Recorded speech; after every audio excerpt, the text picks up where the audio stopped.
ठेके पर चल रहा छत्तीसगढ़ का सरकारी सिस्टम करीब 7 लाख दैनिक वेतनभोगी आउटसोर्स और संविदा कर्मियों के सहारे चल रही सरकार।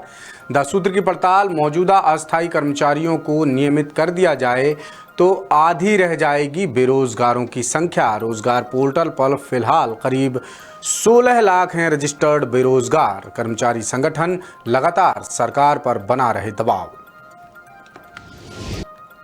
नमस्कार, आप देखना शुरू कर चुके हैं इन्वेस्टिगेटिव और इन-डेप्थ खबरों का सबसे खास, सबसे सटीक पावर पैक्ड न्यूज बुलेटिन सूत्रधार, और आपके साथ मैं हूं रामकृष्ण गौतम। छत्तीसगढ़ का सरकारी सिस्टम ठेके पर चल रहा है, या यूं कहें कि सरकार का पूरा कामकाज दैनिक वेतनभोगी आउटसोर्स और संविदा कर्मचारियों के सहारे ही चल रहा है।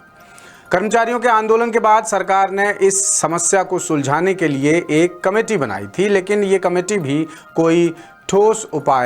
कोई ठोस जतन, कोई कारगर उपाय नहीं बता पाई।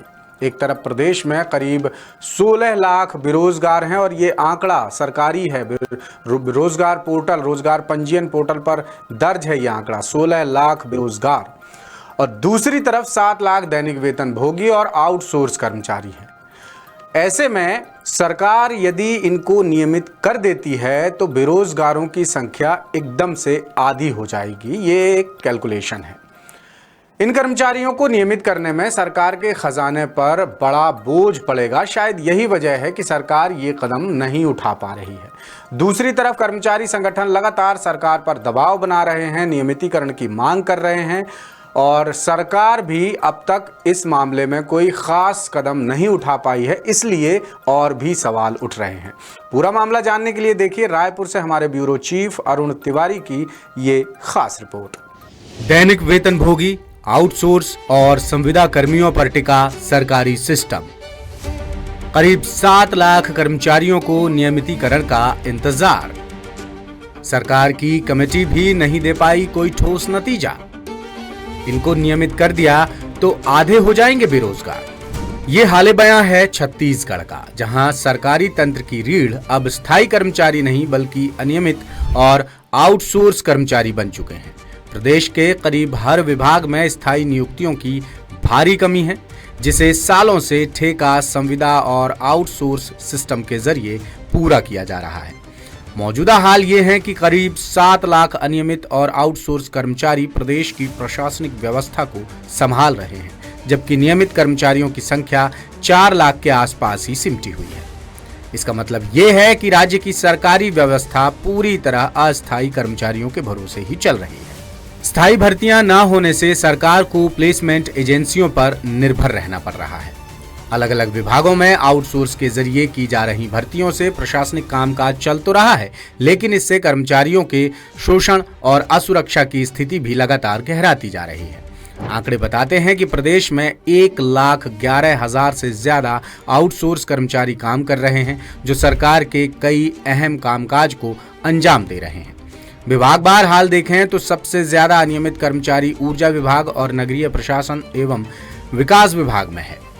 इसके अलावा स्वास्थ्य, परिवार कल्याण, चिकित्सा, शिक्षा, सहकारिता और वाणिज्य कर जैसे महत्वपूर्ण विभाग भी बड़ी संख्या में अस्थायी कर्मचारियों के ही भरोसे। स्कूल शिक्षा, कौशल विकास, समाज कल्याण, आवास और श्रम विभाग में भी करीब करीब यही स्थिति बनी हुई है। 10 सूत्र ने कुछ आंकड़े निकाले तो पता चला कि ऊर्जा विभाग में 27,000, नगरीय प्रशासन एवं विकास विभाग में 25,000, लोक स्वास्थ्य, परिवार कल्याण और चिकित्सा शिक्षा विभाग में 9,000, सहकारिता विभाग में 7,600, वाणिज्य कर आबकारी विभाग में 7,500 आउटसोर्स कर्मचारी काम कर रहे हैं।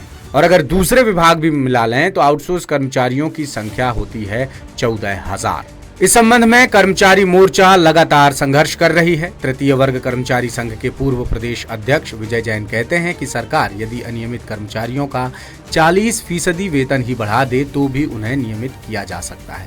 अभी सरकार उन्हें नियमित कर्मचारियों से 60% कम सैलरी दे रही है। कांग्रेस ने 2018 के विधानसभा चुनाव में अपने घोषणा पत्र में दैनिक वेतनभोगी और अनियमित कर्मचारियों को नियमित करने का वादा किया था, लेकिन अब बीजेपी सरकार भी इस मुद्दे पर चुप्पी साधे बैठी हुई है, जबकि बीजेपी की साय सरकार को छत्तीसगढ़ में सत्ता चलाते 2 साल से ज्यादा समय बीत चुका है।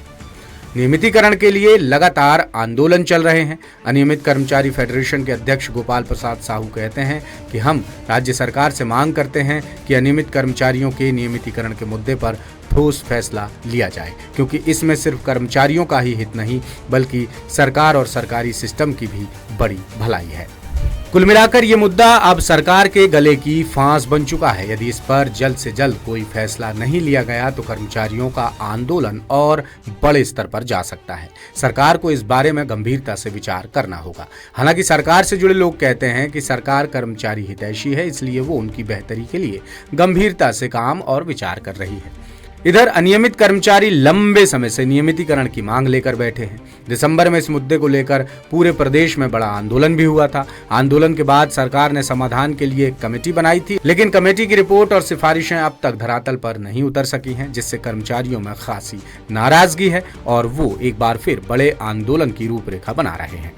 ये मामला छत्तीसगढ़ के लिहाज से इसलिए भी अहम हो जाता है क्योंकि प्रदेश में दैनिक वेतनभोगी और संविदा कर्मचारियों को नियमित करने का मुद्दा सालों से चला आ रहा है। राजनीतिक स्तर पर भी ये मुद्दा लगातार गर्माता रहा है। पूर्ववर्ती सरकारों ने चुनाव के दौरान अनियमित कर्मचारियों को नियमित करने का वादा किया था।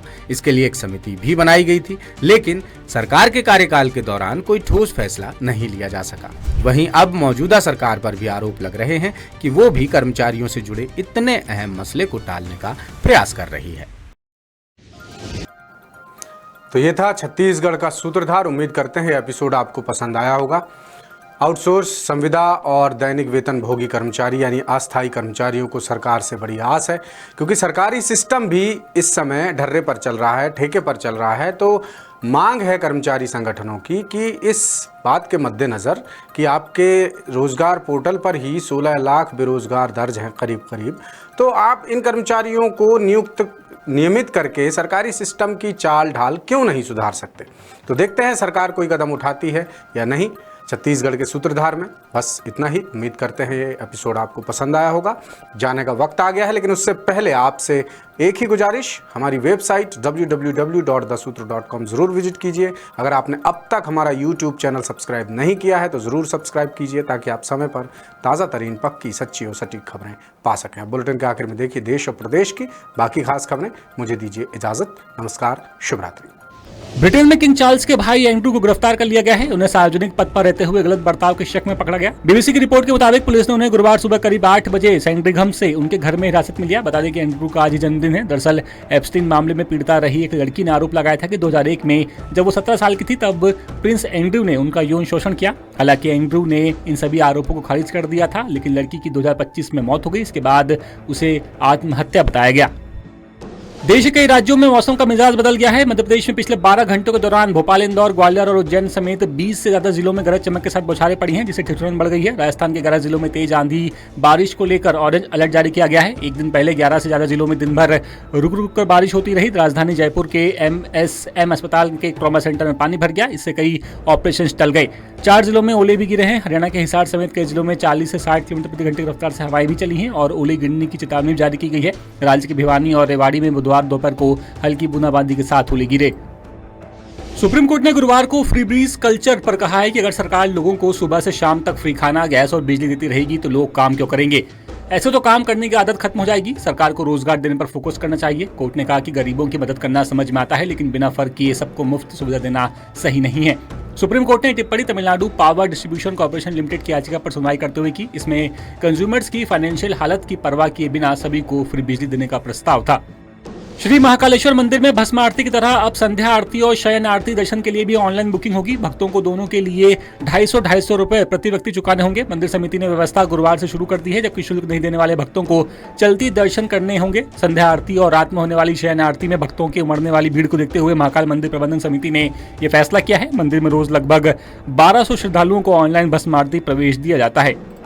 दिल्ली के भारत मंडपम में चल रहे इंडिया AI इम्पैक्ट समिट 2026 के चौथे दिन प्रधानमंत्री नरेंद्र मोदी ने AI के सुरक्षित इस्तेमाल का नया फॉर्मूला दिया। पीएम ने कहा कि जैसे खाने के पैकेट पर न्यूट्रिशंस लेबल होता है, वैसे ही डिजिटल कंटेंट पर भी ऑथेंटिसिटी लेबल होना जरूरी है ताकि फर्क पता चल सके। वही रिलायंस के चेयरमैन मुकेश अंबानी ने भारत को इंटेलिजेंस युग में ले जाने के लिए 10 लाख करोड़ रुपए के निवेश का ऐलान किया है। समिट में आज नरेंद्र मोदी और मुकेश अंबानी के अलावा गूगल के CEO सुंदर पिचई और ओपन AI के सैम अल्टमैन जैसे लीडर्स ने संबोधित किया। लेटेस्ट, इन्वेस्टिगेटिव और इन डेप्थ खबरें देखने के लिए ज्वाइन कीजिए द सूत्र का व्हाट्सएप चैनल, सब्सक्राइब कीजिए यूट्यूब चैनल, लाइक कीजिए फेसबुक पेज और पढ़ते रहिए www.daसूत्र.com।